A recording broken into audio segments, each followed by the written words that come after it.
Ladies and gentlemen, boys and girls, and everybody in between, welcome to another episode of the Chaps Chat Cats, a part of the Hoops Crew Media Network. My name's Jake, joined once again by a full complement of chaps. Sambo, Johnny, how are ya?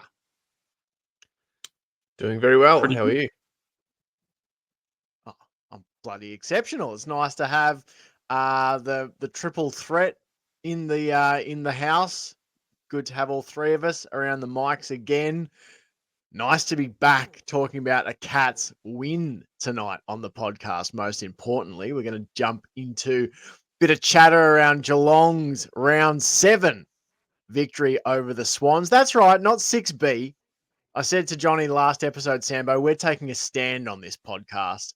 We're not buying into this season A, B round, whatever. Just call it what it is. We've played 7 games, 7th round. Stick your split round bullcrap up your clacker. So that's what we're going to talk about on the podcast tonight. Cats v Swans, round 7, AFLW recap. Then, for our Patreon subscribers, we're going to duck on over and we're going to talk about some players who might sneakily be in career best form. Some of them more sneakily than others. But, you know, in a season where there's only been 2 games won, there are some players, chaps, who are in extremely good, perhaps career best form. So we'll talk a little bit about those players for the Cats. If you want to get that part of the show, go on over, sign up for your 7-day free trial on the Hoops Crew Patreon, extended shows, exclusive stuff, early release things. When the VFL men's and women's season's on, I do coverage of that stuff. All sorts of goodies over there, as well as the Patreon community chat, which was a feature that was popping during the bulk of the season. Go on over, give it a 7-day free trial. And chaps, one more thing that we have to do before we dive into the show, and that is to say a big Hoops Crew Media Network thank you to our media network sponsor, Cyril Cook Florist. www.cyrilcookflorist.com.au. That's Cook with an E, and that, of course, is their website. You can call them on 035 222 2244, or if you want to make use of an in-store discount of 20%, chaps. I mean, you know, some places they'll give you a 5% or a 10%, 20% from our friends at Cyril Cook Florist. Very generous.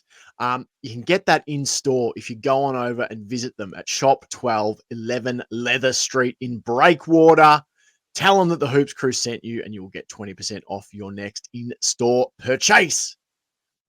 All right, chaps, time to get into the game proper. I'm going to do the last of my speaky bits, and then you guys are going to do your speaky bits. That's how it works on a podcast. So this is how the game unfolded. Sorry, Colin is just scrambling here. He's absolutely gacked the setup of my graphics. Are you going to fix it, Colin? Are you capable of fixing it? I mean, this is the job. No, of course he's not. This is the job you're employed to do, mate. All right, here we go. Let's have a look. Has he got it? Oh, yeah, it's kind of there it is. All right. So thanks very much, Colin. We really appreciate your work. This is how the game unfolded, chaps. For anyone who didn't get a chance to watch it, I watched it on just this afternoon, a couple of hours ago. Likewise with you, Sambo, had to watch it on replay because there's too many games for people who work. Anyway, Geelong, they really did dominate the opening term. They had a bunch of the first scores, and in fact, the first 3 major scores. It was Julia Crocker-Grills on the run, in the pocket. I can't remember who you are out on Twitter, and I don't know if you listen to the show, but there is one of our chaps Twitter followers who has coined the nickname Julia Pocket Grills because of the amount of goals Crocker Grills kicks from the angle. Julia Pocket Grills was on the spot with a ripper to open proceedings with that goal after 8.5 minutes. Aisling Maloney made it 2 in 4 minutes when she goaled. And Jackie Parry on the board after 15 minutes and 11 seconds. That allowed Geelong to take a 3-2-20 to 0-2 lead at the quarter time break. However, The Swans, they roared back into the contest. It was Paris McCarthy twice in the space of 1.5 minutes to narrow the margin. The Cats had a behind to Kate Kenny, 2 behinds to Kate Kenny, both chances to extend the lead, but it was the Swans. Paris McCarthy, her third goal in, what was that, 11 minutes 42, about 7 minutes.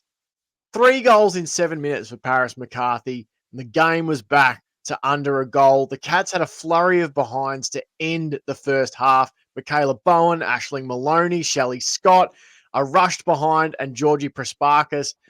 That meant Geelong led 3-9-27 to 3-2-20 at the halftime break. And it was the Cats who survived an early rush behind to the Swans, who nailed the first goal of the second half via the boot of Darcy Maloney. That would be the only goal of the third term, despite another behind via the boot of Sarah Grunden for the Swans, and 3 more behinds to the Cats. One to Caitlin Thorne, another to Michaela Bowen, and another to Georgie Prasparkas.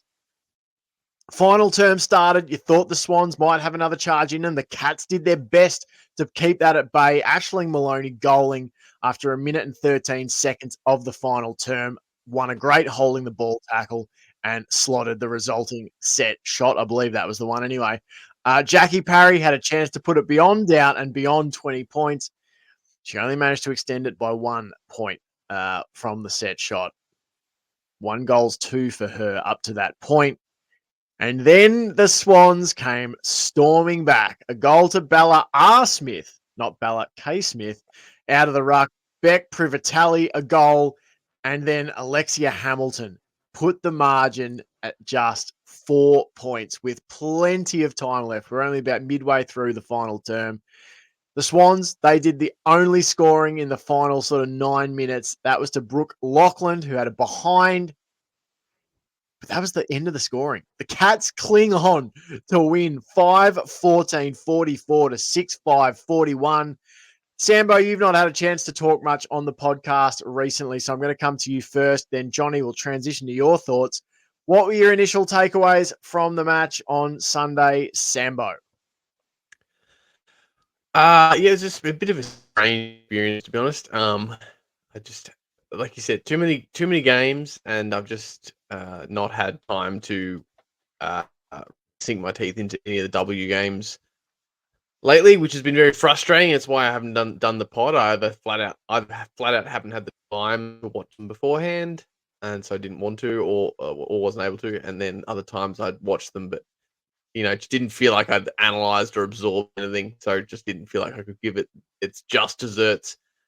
So it was to actually watch a game, sit down and have time now that the school holidays are over and my workload is a little bit more humane. And in some ways I'm a little bit bummed I did know the score, that I had score watched a little bit while at work. Because it would have been a really exciting experience not knowing, but at the same time, as you were alluding to before we hit record, Jake, that it would have been it would have been pretty stressful and frustrating experience. And it was also a weird one because I hadn't just score watched the whole way, and I also hadn't just looked at the final score. So I think I must have checked the score somewhere in the second term, I think, when we were winning quite comfortably, but we'd certainly kicked a few behinds. And then I checked the score again, and we were 4 goals 11, I think. And that was pretty frustrating to look at. And then then I score watched the last sort of half of the last quarter more live. So that was still pretty nail biting to see the Swans kind of creeping up and think about those those behinds. But watching the game, it was you would think, well, I would have thought from looking at that score line that we sort of blew them off the park and just couldn't convert. But it actually wasn't that way for the full sum of the game. I didn't think. I thought the first quarter actually, for a lot of it, I thought Sydney had the ascendancy. In a lot of they looked a little bit cleaner. They looked a little bit more switched on. And we were probably just a bit slightly more efficient with our inside 50s.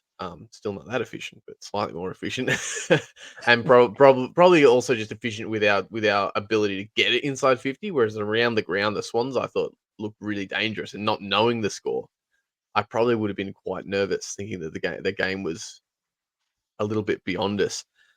And then obviously watching the rest of the game, I felt like we did really have ascendancy in patches and just couldn't convert. And then there's other times when we couldn't do anything wrong. And then again, other patches where the Swans I thought just had absolute control.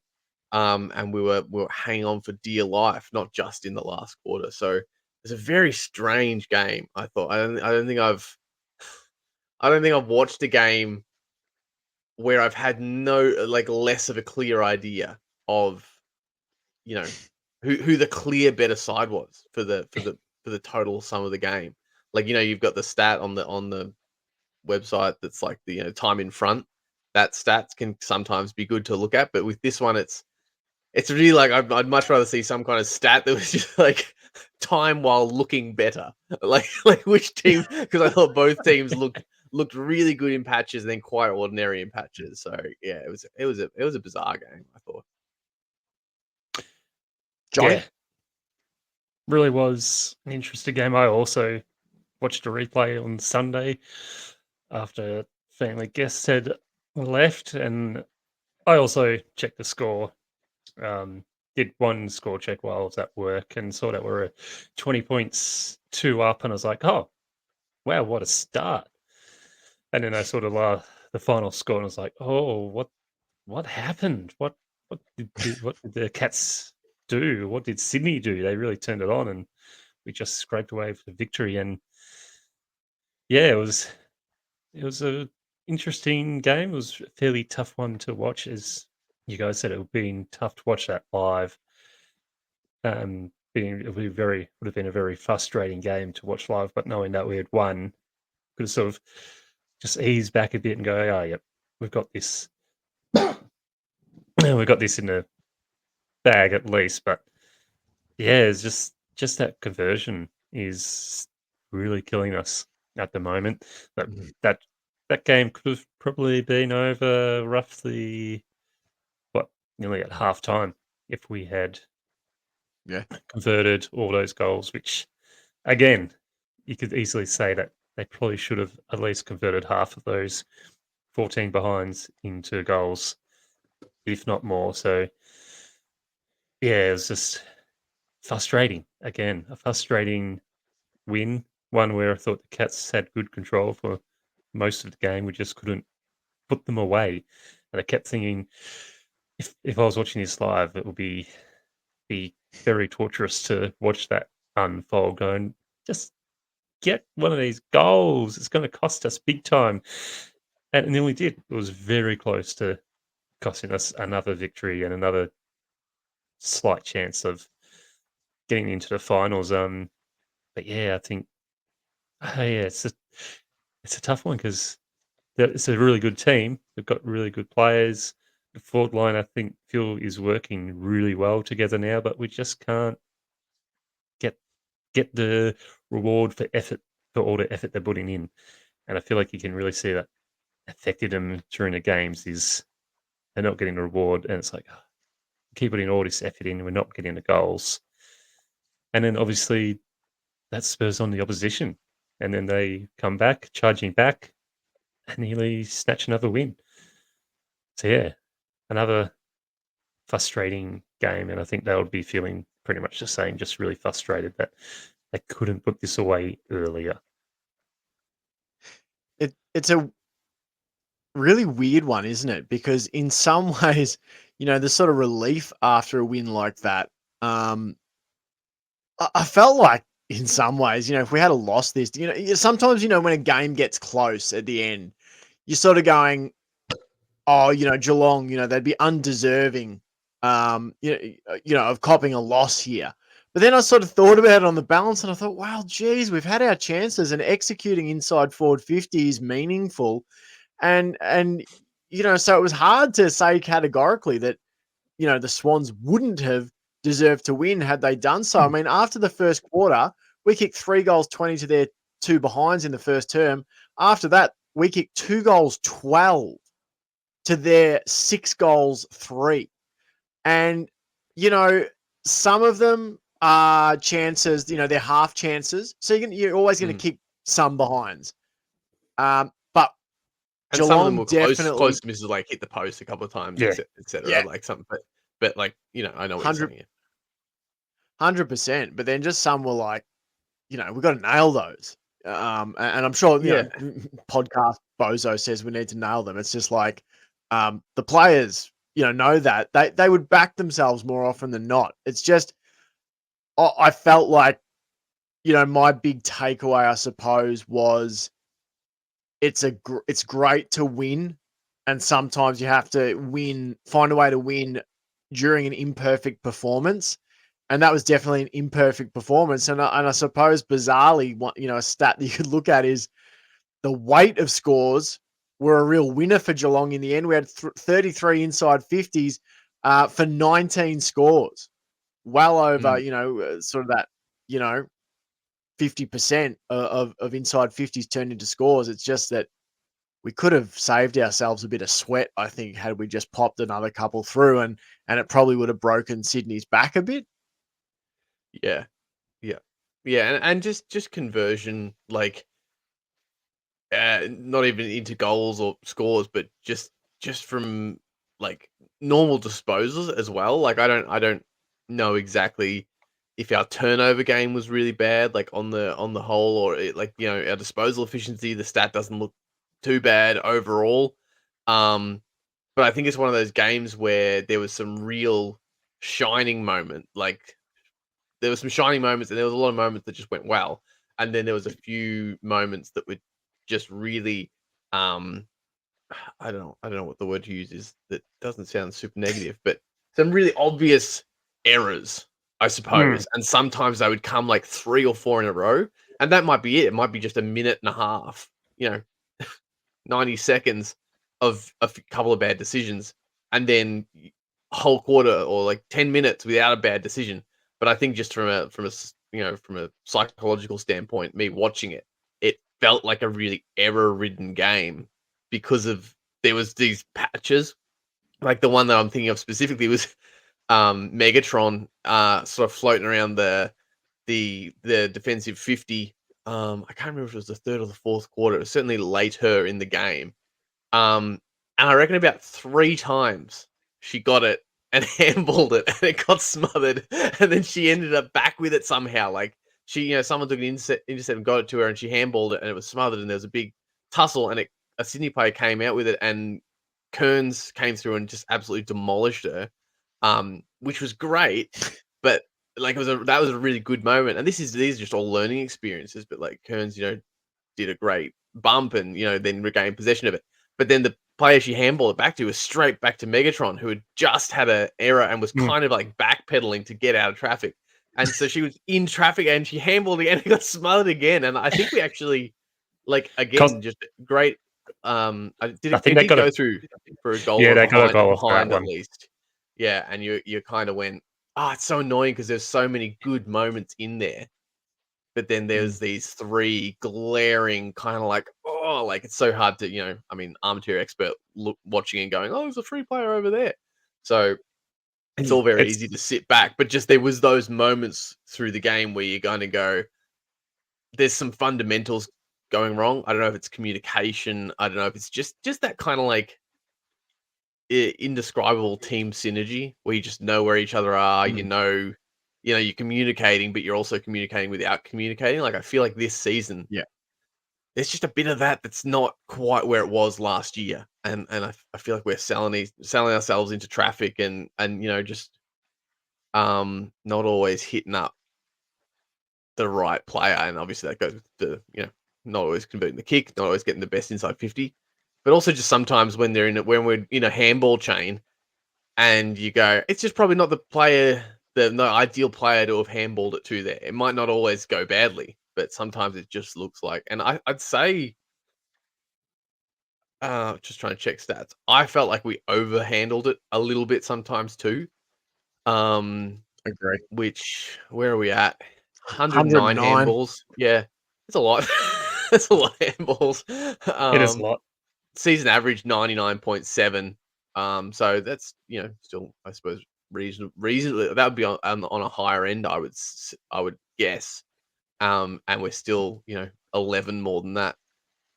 But again, I don't think that's the sum total of the game. It was just these like I don't think we were just constantly handballing it. It's not like we had 170 handballs, but it just seemed like there was these moments where panic would kind of set in and all over the ground, down back, middle, up forward, where we just kind of over handballed it, tried to be either we're trying to do too much or maybe just no one wanted to sort of shoulder it. So you're looking for little easy options.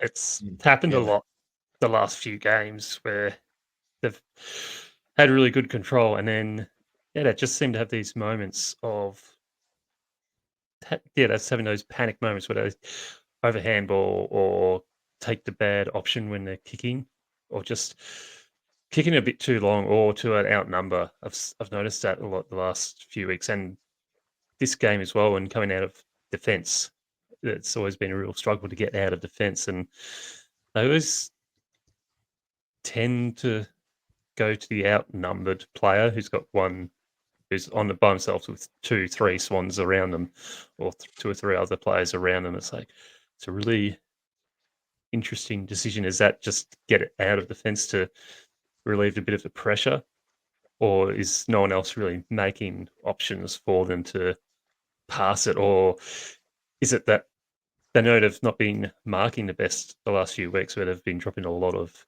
easy marks, and they're going, if I kick it there and they drop it, that's a really dangerous position. So yeah, it is an interesting one where they keep just getting themselves in trouble a lot more than they usually would, and a lot more than you think you'd expect this team, because they're all highly skilled players. We didn't see these mistakes creeping in last year, so maybe it's just that once it starts, it's difficult to get those thoughts out of your mind going from game to game, especially when you're playing so many games close together as well. So it could just be that follow-on effect of, I played a really bad game 5 days ago. Am I going to do it again? And then because you're thinking about it, you repeat it again. Yeah. And also like this only accounts for the last couple of games, but I think the lack of Amy McDonald too. Like I think Yeah. if you're gonna pick a player in the league, I'm biased, so let's go. If you're gonna pick a player in the team to handball it to in a not ideal position, but assume they're gonna do something with it, probably Amy McDonald. Do you know what I mean? Like she's really good at I feel like that happens all the time. People hand pass to her and she's in traffic and she turns, she jumps up over it and gets a handball out, or she, is just able to handball Find out that. super fast, get that the little kick in a blender up over the top. And so I think that could be part of it too, and that maybe then they're so used to looking for AMAC in that scenario, and she's not there. And so that could also cause confusion when you don't have that sort of lighthouse target. Yeah. So yeah, there's a bit of that too. But I thought that I'm sure you've probably got something to transition into, Jake. But I didn't catch the name. Who was the player that was commentating, that was doing special comments in the box? I can't You guys know? remember. Watching the replay, No, they give you no information on the AFL. Like, there's not even like a logo for quarter time. Like, it's just like yeah. bang, and the next quarter has already started, and you didn't even realize that it finished. So yeah, I had meant to Google it and I did not. But so that was remiss of me. But the player that was doing special comments, actually, I thought had some really good, those moments where we're sitting here going, "Oh, the inside 50 delivery, the inside 50 delivery," and it's kind of vague and unhelpful. I thought she actually had some really specific examples from the commentary box of like, see, in that scenario, what she should have done is just popped it to this player, and this person kicks that because the intercept defender's here waiting, so you can't kick it over the top of her. So if you handball it sideways, and the next, you've gone laterally, and then you kick it around the intercept defender. Like, just she was saying things like that, and I just took note of it and thought that was actually really handy, because sometimes you're watching it and you're going, I don't know what they should have done, but I can tell they shouldn't have done that. Yeah. Well, but that being I said, thought, we did have some good ones too. Sorry, you go, Jeff. yeah, no, I was just basically about to literally say what you're saying about, we did have some good ones. I thought there was some moments where our best footy was on display. The Julia Crockett Grills absolutely. goal was a great example. If you watch her, she's involved in the play earlier sort of half forward wing, and then she sits right on the edge of attacking 50, and she's sitting off, sort of boundary side of her opponent, maintaining a defensive role. And because I knew she kicks the goal, I just watched her.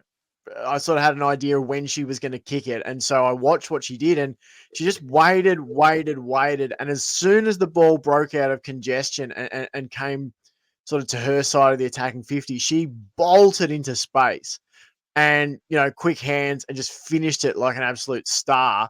Like, that was an incredible goal. But then there were other Darcy moments, just Maloney, like, that was a yeah, really good goal as well. Darcy and just some of Maloney in the general, I entry. thought was really good. Yeah. I just thought that some of the entry inside 50 was really good. Some of it was poor, Yes. but some of it was really good. And in a weird way, I guess this game is very representative of our season. It's had a bit of everything. There's been some real ups, some moments where you're like, there it is, and we tend to get at least one or two patches of that in every game. And then there's like, what is that kind of thing? And then a whole lot in between. So it's great to get another win. It's bizarre how close it puts us to the 8. We are 6 Isn't it? points back. But you think about that. If one of those either Essendon or West Coast drop a game and we win, we're 2 points out, which is bizarre. And to be honest, I'm not thinking too much about that, taking it sort of one match at a time. But I think you what just got did to take it one match at a time, because as I said last week's episode, anything could happen. Teams above us could fall apart and we could make our way into the finals. Hopefully we do. I think they can still do some damage if we make the finals. Yeah, well, I mean, and you might, see a few players come back who wouldn't have otherwise if the season extends, in terms of, those who are nursing their way through injury. I want to talk about some specific players. Do you want to do votes first and then talk about some players, like performances outside of, Let's those do that. vote getting players? Or did you guys have any general team stuff left to talk about? I was just going to say it was probably our best game the last 3-4 weeks that we've played, I thought, overall. Yeah, there was still a lot of mistakes and issues throughout the game, but I thought overall it was definitely up there as one of the better ones this year. And they were taking their marks most times this week. They were controlling the ball a bit better. And as you said, Jack, there was plenty of patches where their best football came through, which was really good to see. And then the defense held up extremely well when it was really high pressure in that last quarter where Sydney just needed to get another goal. And I thought the defense held up really well under huge amounts of pressure. Like we've seen Cats give up goals from that similar positions, like under similar pressure from similar positions the Swans got in themselves into. So I thought it was good to see the defense held up and got us through for a nice little victory. Yeah, Sambo? I think I feel like I've been really negative, which is bizarre given it's a win. So I guess overall, like, I think had I watched it live, I would have been so relieved by the win. I would have come away way more just like unanimously positive. I think the relief would have helped ride that through. So in some ways, I'm kind of glad that I did, because I think it's given me a slightly more objective view of it, because I was able to watch the game knowing the result and knowing the ebbs and flows of it. But I would like I think the negativity, or the criticism, I suppose, is coming from talking about how good it was sometimes and how good it could be. And even playing, like, even with some of the issues that we had, if we fixed up that conversion rate, we could have absolutely smashed them off the park.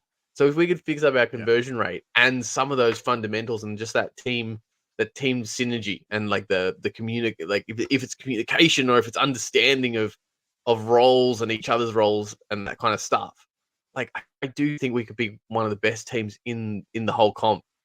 So it comes from positivity. It comes from this real place of hope and optimism that like I think we're onto such a good thing, and it's just a little, I guess, a little frustrating to know that. If I didn't know how good we could be, I might be less frustrated because you'd watch it and go, oh, but we won, and we did get over the line, and they're having a crack and all that kind of stuff. But they're so good, and there's so much potential here, so it can make you come across as critical, I suppose. But I'm not necessarily feeling that way. I'm still super happy with the 4 points, and so a lot of the players just tried their guts out all day. I totally get what you mean though. Like we went into this season, I'm sure if you go back and listen to other episodes, like where we talked about leading up to this year, of like, this is a year where you are graded a bit differently. This isn't a year where you're going in going, wow, we're a pretty plucky team and we might have a chance to make finals. This was like, we're going in, we're a kick away from a grand final last year. This team is set up to make a direct challenge for the premiership. And so that's what, Johnny and I talked about on the last episode, Sambo, of like, this season isn't a success. Particularly, now if you somehow win out, go to the finals, and make a bit of a dash at it, maybe you could. But if you don't, if things play out that we miss the 8, they're not going to get a pass mark from me, and that's not to be negative, but it's just to say, going in, the expectations were sky high, and we talked about what could make the last 5 games a success in our minds, and Johnny and I said 3-2. Win more than you lose in the last 5 matches of the season. That'd make that last 5 games a success. But I think it's okay to talk how you're talking and feel how you're feeling, because they have basically, it's a season where they've so far produced something that we all know, and no one knows it more than they do. Something that's well below what they were hoping, and I think objectively well below what they know is their best footy. And it's something that you sometimes just have to work through, I guess, as a team, where it's like it just hasn't come together yet this season. And yes, there's still time for it too, but as yet, it hasn't all happened the way they'd like it to happen, and you add injuries to that. But yeah, I think if we're just overall positive every game this year, would just be a disservice to what they're trying to do. I don't think they'll be, if they do listen to this, be going, oh, we just want to hear all the positive stuff, because that's it's good stuff. It's the stuff you'd like to hear, of course, but they're not out there playing a game to just hear the positive stuff and go, hey, look at you lot. You're out there playing a game, having fun. Good job. Well done. They're out there, as we've said many times, that they're out there playing a serious game. They want to be taken seriously. So it's only fair that we've got to be negative sometimes when they're not playing at the best, and they're definitely not playing at the best at the moment. But it's there. The best is there. We've seen the absolute best throughout these 4 weeks, these 6 games so far, or 7 games, however many games they've played. But it's just hasn't gelled. It hasn't worked out fully for a whole game. And if it does work out for a whole game in the next 3 or 4, how many weeks left, I think the Cats can really win every game. I still think they're good enough to win every single game.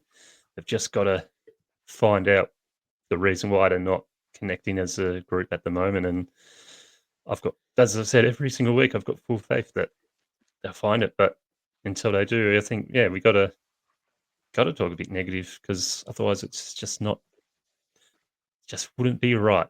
Just saying, well done, you're trying your best. It's like not calling as you said, but you're just trying to deliver your thoughts. It's almost not positive, not negative.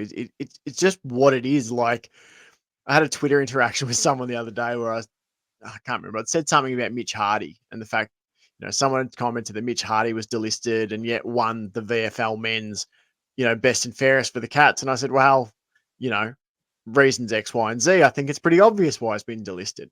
And they sort of said, "Why are you so negative about Hardy all the time?" And I said, "I'm not. It's professional football. It's not Auskick. Like that's their living. This is the highest end of the sport. There's no higher end. So that's kind of what this falls under as well. This is the pinnacle of women's footy, and so it also gets evaluated and watched to that level. So let's talk about some votes, because I thought there was lots of intriguing stuff to come out of this. Quick shout out too. I really liked that. I liked the look of the ground, the stadium, the crowd. Yeah. I thought it was kind of a cool venue. I liked that big hill on the other side. Like, By I know one there's a lot of sort of criticism of the ground, it was just really difficult to tell where the boundary line was on the other side. I was like, is that oh out my or is gosh, that yeah. still in? That's the only criticism And of the ground. the boundary line looked like it was about 2 feet from like a brick wall, Yeah. but it It obviously really wasn't. It was just our angle. But no, congrats to Sydney. Like, they've done in a short space of time, they've really garnered a lot of great support up there for their AFLW footy program. It was a good crowd. I thought it looked like a good spot to spend an afternoon watching footy. So let's do best on ground votes. I think we've got some different sorts of bits and pieces here.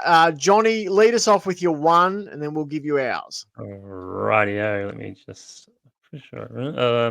My one vote is going to a Maloney of the Ashling variety.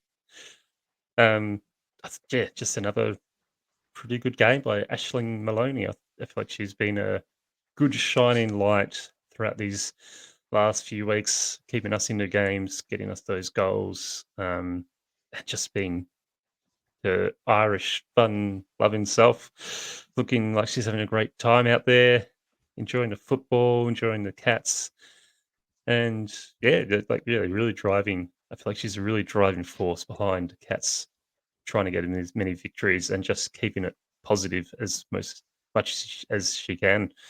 Yeah, I feel like going to be close to play Cats MVP this year. Like, she's been pretty electric every game she's gone through. Played for the Cats so far.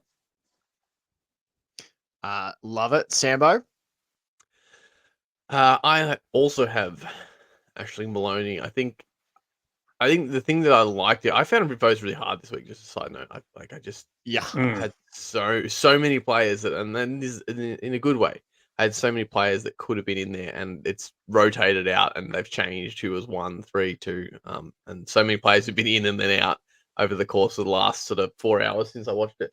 But mine's Ashley Maloney. I think the thing I liked about this performance is what I was going to say is that it wasn't necessarily a 4 quarters performance, but I think what we're seeing across this year is such growth, and it's not necessarily raw, like, oh, she's kicking 6 goals a game and she was only kicking 2 before. It's not like that. It's just kind of, she keeps getting thrown different adversities, I think, in terms of pressure, like psychological and crowd pressure and all. And, coming out at the start of the year, we felt like maybe she was under a bit of psychological pressure from, she's not just a newbie anymore that can just come out and be surprisingly good. She has to back it up. Just some form stuff where I think, she's had to like claw back a bit of form when she's been down. And that's not just from sometimes that's in game. I thought that was what you saw this in this game as well, is that, she was really able to sort of get on top of her own form. And the other struggle was the opposition. She's getting so much more attention from opposition, which is something that Jake called before the season even started. Said that would be a thing that she'd have to have to think about, is that she's going to be, especially once Shear went down, I think was when the conversation came up, she was going to be the one that opposition were going to go to. And I thought that was also evident that she really had to fight her way into this game. So it's not like she ripped it apart and kicked 4 goals, but she had to really think her way through and feel her way through. And I thought she really did. I thought it was a really commendable performance, the way that she was able to kind of struggle her way into it and then get some ascendancy. I really like that. 12 goals, 9 so far this season for Aisling Maloney.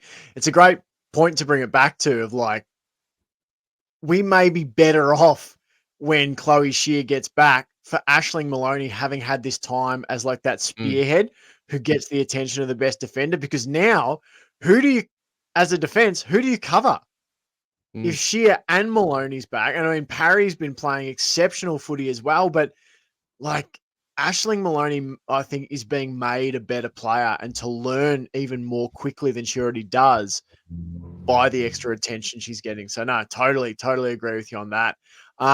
However, I didn't have her in my votes. It was really hard. She was honestly the last minute addition for me too. Yeah, this was the hardest votes for me. I had Julia Crockett-Grills as my one vote. I just thought she consistently popped up and did important things. Obviously, the goal that she kicked, but 17 disposals, 7 marks. I honestly thought she would have had more tackles and clearances. She didn't have a tackle or a clearance. Like I try and do my votes before I look at the stats page, and then I use the stats sort of to, I guess, like I don't know, validate or add extra context to my vote. Yeah, one vote to Julia Crockett-Grills. I think she'll come up a bit in our Patreon segment that we're about to do. I just think she's sort of reimagined herself, I think, in terms of the role she plays and how she plays in this team. I might do a snake vote back here. So I'll do my 2 vote, then Sam will do his 2, then Johnny will do his 2. I've got Nina Morrison for my 2 vote. Again, I know she didn't have the best statistical breakdown of all the players, but she just consistently was almost like untackleable, I thought, at times. She's so strong, and she just consistently did things in the contest, in congestion, that made me go, holy moly, how do you do that? How do you find space? I think she has continued what she did from last year. We're probably not looking at it league-wide as much because the losses are happening instead of wins, but I think she's been pretty exceptional, and I think Geelong would have found it really difficult to win without her efforts on the weekend. So 2 votes to Nina Morrison for me. Sambo, who are your 2 going to? My 2 are to Jay Parry. Parry. Yeah, I thought she was really good. She was my 3 for a bit. Still could make the argument. I think she's just so dynamic. Like I think we're probably closer to, if you do compare her to Maloney, like I think Maloney has a higher ceiling that she will reach at some point. I think Parry's probably closer to her ceiling, and it might not be quite as high as that potential, but just in terms of consistency, I think she's really pretty good at turning up and hitting her ceiling at the moment. I think she must be a nightmare for defenders, the way she can kind of move around the ground. She's tall. She can pick it up and crumb it really well. And I also love when you see her roam down, get a pick up on the wing and be the one delivering it in as well. But I think the thing that really tipped her into the votes was her sort of effort. Like I said, a lot of players gave it their all day. Like there was times where she went for a mark or a tackle in the 50 or whatever and ended up on the ground, and she could have easily not been had it finger pointed at her for staying on the ground and getting up a bit slowly. And she was probably never going to catch the person, the Sydney player that had the ball and was streaking away. Like there's a lot of times where you're like, there's no, like I think she'd done her work and there was no real respect lost had she not, but she still did. Like sometimes it was a bit slow. She got up a bit gingerly and then was trying her best to like run these people down that were twice her speed and hadn't just come down from a clunk, trying to clunk a mark, or someone slipped her tackle and she ended up on the ground at one point and got up and went after him again. And I love that. I love that even though there was probably not a lot of chance that she was going to catch him, that she was going to try all day. So I thought that was I thought it was a really good performance, and that was the real X factor that pushed it over for me.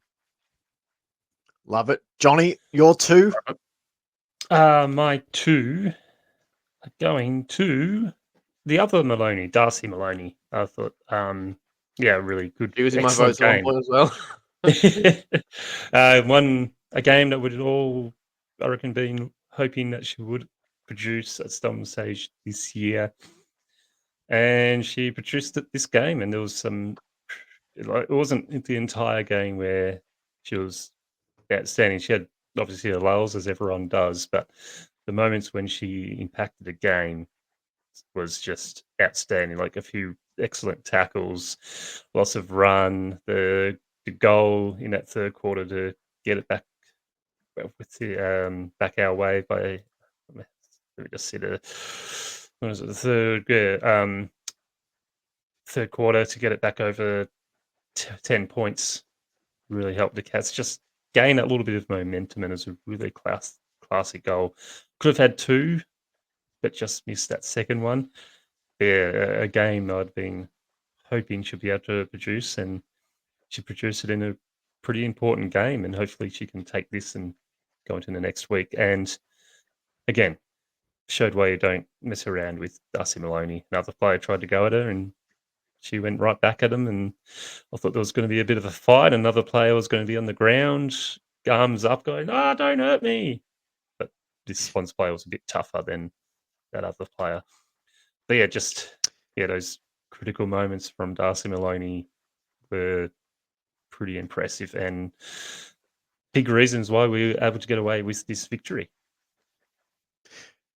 First votes polled this season for Darcy Maloney. Oh, nice. I've just scanned the document. And yeah, I think it's her first vote. So 2 votes for D Maloney. We've got 3 minutes to wrap this vote section up, chaps, and get to the Patreon segment. So Johnny, who was your best on? Sam, who was your best on? And then I'll give you mine. Becky Webster was my best on. Pardon me. Yeah, she's just been outstanding this entire season. Every game, she's just performed at her best level. And since Amy McDonald's gone out, she's really has risen to the occasion and just led this team. As Sam has said many times, she'll be the future captain. And I think we're starting to see that really shine out these last few weeks, especially in the middle. I feel like she's seen that someone needs to take charge, and she's taken it by the scruff of the neck. Love it. Sambo? Mine was also Webster. Agree with everything John said. Yeah, I think she has stepped up in the way that we kind of needed her to without Amy McDonald. She's a different kind of player, so she can't 100% fill that hole. But I think the work that she is doing is going a long way to kind of patchwork it up and and fill some of the vacancy. So yeah, I think if she keeps playing like this, she's a personal favorite of mine already, and so I think if she keeps playing like this, I think she's going to keep stealing votes from me. But yeah, that was mine. What about you, Jake? I went off the board again, I guess. I went Jackie Parry. I thought she was just tireless. I think you spoke about it, Sam. I don't have to add too much. She was just her effort all day, unquestionable. She was just efforting every contest, whether it was in the air, on the ground, 8 marks, kicked a goal. Just trying to see if she had got 1 goal assist, a couple of clearances. 94% time on ground, third behind Anna Rose Kennedy and Aisling Maloney. And the thing that got her the best on for me was that when the game was on the line and we needed to shore up the back line, who floats back? Jackie Parry, the most reliable mark in the team at this point in time. So yeah, I thought she was the best on ground for mine. So 3 votes to Jackie Parry. All right. That is all for the public part of the show. We're going to duck on over to Patreon. We're going to talk some more about some players who might be sneakily in career best form, and might even chuck in other thoughts that we want to as well that we didn't get to in this game. In the public part of the show. Thanks so much for watching. Thanks so much for listening. Hit that subscribe button. Give us a 5-star rating on your favorite podcast app. We'd love you for it. But until next time, go Cats! Go Cats! Go Cats!